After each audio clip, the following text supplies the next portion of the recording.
In the given question, they have given we are having 5 processes P1 to P4, P0 to P4, P0, P1, P2, P3, P4, and 3 resource type X, Y, Z. X is having 7 instance, Y is having 2 instance, and Z is having total 6 instance. Now at time T0, they have given some snapshot of the processes. So P0 is having these allocations. That means already these instances of XYZ has been allocated to all the processes, and this particular maximum need they have given. That means maximum of these many instances a particular process can use at a particular time or can be required by a particular process. So for giving or checking that is that particular is there any safe sequence in the given snapshot or not, first we will have to compute the need matrix of XYZ. I'll have to check that what is the current need of each and every process.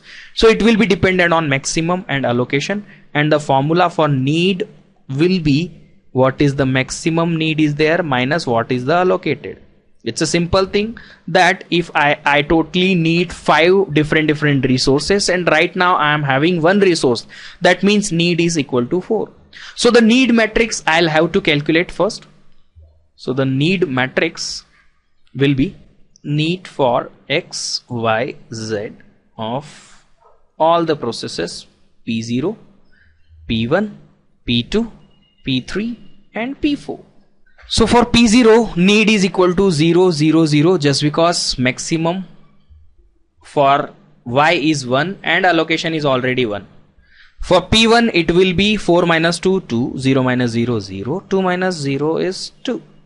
For P2 it is 3 minus 0, 0, 0 minus 0, 0, 3 minus 0, 0. For P3 it will be 3 minus 2, 1, then 1 minus 1, 0, 1 minus 1, 0. Then for P4 it is 0 minus 0, 0, 0 minus 0, 0 and 4 minus 2, it's 2. So this is my need matrix. Now if you will look at the need matrix, you can easily observe that P0 and P2 are having need 0, 0. So you can observe that P0 and P2 both are having need 0. That means P0 and P2 can be executed in any sequence. So if P0 and P2 both can be executed in any sequence, then after the execution, their execution, available matrix will be increased. So first, initially, let's say what is the available, we will conclude or we will include that 2 plus 3 plus 2, 5 plus 2, 7 are allocated, 7 instances of X are allocated, and there are exactly 7 available totally. That means at initially I am having available of X, Y, Z is equal to X is 0. Y, among 2 instances of Y both are allocated, that means Y also available 0. Among 6 instances of Z also all are available, all are allocated 3 plus 1 plus 2, that is available is 0. Now if I will execute P0 and P2, that means their allocation will be added into available. So if I am executing P0, that means after executing P0 process will release its all the resources, and those resources will be added into available.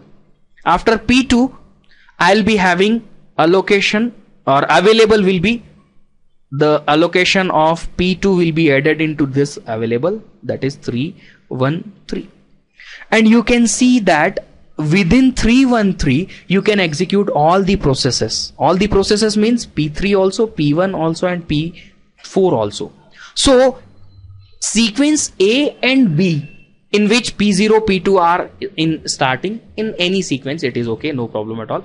P0 and P2 are in some sequence, and after that P3, P4, P1 or P3, P4, P1 are there. Both the sequences are safe sequence. Now I'll check for the sequence number C. For sequence number C, let's say I will go for the initial available. So initial available was 0, 0, 0, and let's say I am executing P2 first. After executing P2, all the resources of P2 will be added into the available, that means 303 will be my available after execution of P2. P2 is having need 0, that means it can be executed. After that they are executing P3. P3 is having need of x is equal to 1, y is equal to 0, and z is also equal to 0. So you can understand that if need is 1 of x, that means it can be executed, or it can be available, or it can be allocated from this 3.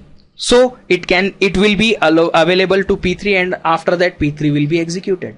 After P3 will be executed, it's all the resources will be added. So 211 allocated resources will be added into available. So 211 of P3 will be added into available. So 211 will be added after P3 will be execution. And you can understand that within 514 you can execute all the remaining processes. So the last sequence is also a safe sequence. So for the given question, D, all of the above is the correct answer.